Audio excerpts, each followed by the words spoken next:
তো বন্ধুরা, আজকে আমাদের দুইজনেরই ৪৫ দিন। সেই ৪৫ দিনে আমাদের দুইজনেরই শরীর ভীষণ খারাপ। তো আমার শরীরটা ভীষণই খারাপ ছিল, আর তোমার দাদা ভাইয়েরও সর্দি কাশি জ্বর, মানে ২-৩ দিন থেকে। তো ভাবলাম আজকে তো আর কিছু করতেই পারবো না। আর একটা কথা হচ্ছে গিয়ে দেখো, ২০২৬ আর ২৬শে মে আমাদের বিয়ে হয়েছিল। তো ১৭ বছর কিভাবে পার হয়ে গেল দেখতে দেখতে, তো বুঝতেই পারলাম না। তারপর কি হয়েছে, আমার তো মানে শরীরে তো খারাপ ছিল, আর দাদা ভাইয়েরও কিছু করবোই না ভাবছিলাম। তারপরেও দেখো, আমার বড় বাবু আমাদেরকে সারপ্রাইজ দেওয়ার জন্য একটা কেক নিয়ে আসছে। সেই কেকটাই আমরা দুইজনে একটু কাপড় পরে, বাবু বলছিল যে কাপড় পরে রেডি হয়ে যাও। তো আমি বললাম যে কাপড় পরে রেডি হয়ে কি করব। তারপরে বললো সারপ্রাইজ আছে। কখন ওই কেক এনে রেখে দিয়েছিল আমি মানে জানতেও পারলাম না। তারপরে কেকটা দুইজনে কেটে দুইজনকে খাইয়ে দিলাম। আর আজকের দিনে তোমরা একটু আশীর্বাদ করো। আর একটা গিফট এনেছি আমাদের দুজনের জন্য বড় বাবু। সেই গিফটটা এখন আমি আর তোমার দাদাভাই খুলছি বসে বসে। তো তোমরা দেখলে হয়তো বুঝতেই পারছো, আমি মানে স্মাইলটা ওরকম আসছেই না মুখের মধ্যে। কারণ হচ্ছে শরীরটা এত খারাপ আমার। ঘুরে আসলাম, তারপরে থেকে শরীরটা ভীষণ খারাপ।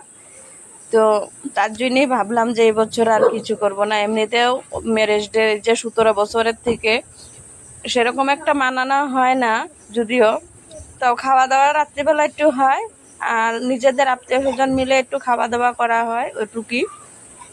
তো প্রথমবার আমার শ্বশুর মশাই ছিল, তখন আমার প্রথমবার কিন্তু শ্বশুর মশাই এখানে ম্যারেজ ডে ভালোই বড় করে পেতেছিল। তারপরে থেকে আর ম্যারেজ ডে করা হয় না।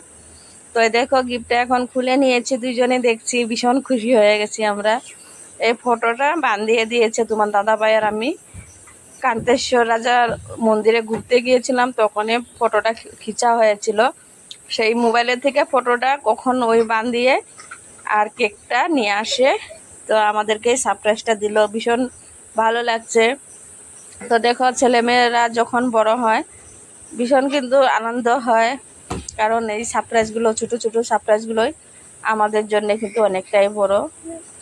তো এই যে এখন বয়স দিচ্ছি, ভিডিওটা একটু লেট হয়ে গেছে। ২৬শে মে, তো আজকে ২৭শে মে হয়ে গেছে। আজকে ভিডিওটা আপলোড করব, তোমরা দেখো, ভীষণ ভালো লাগবে তোমাদেরও।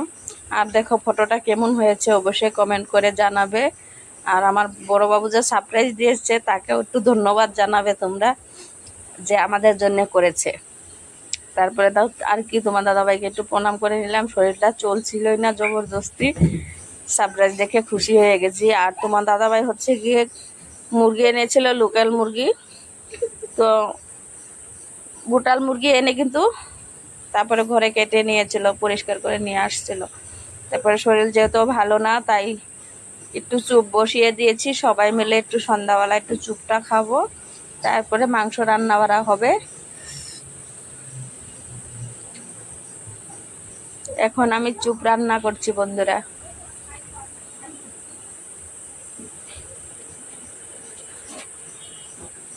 তারপর তোমার দাদাভাই কিন্তু মাংসটা রান্না করলো। আমি আর মাংসটা রান্না করতে পারলাম না। আমি গিয়ে বেশ কিছুক্ষণ শুয়েছিলাম। তারপর শুয়ে উঠে দেখি তোমার দাদাভাই মাংসটা রান্না করছে। আজকের ভিডিওটা এতটুকুই বন্ধুরা।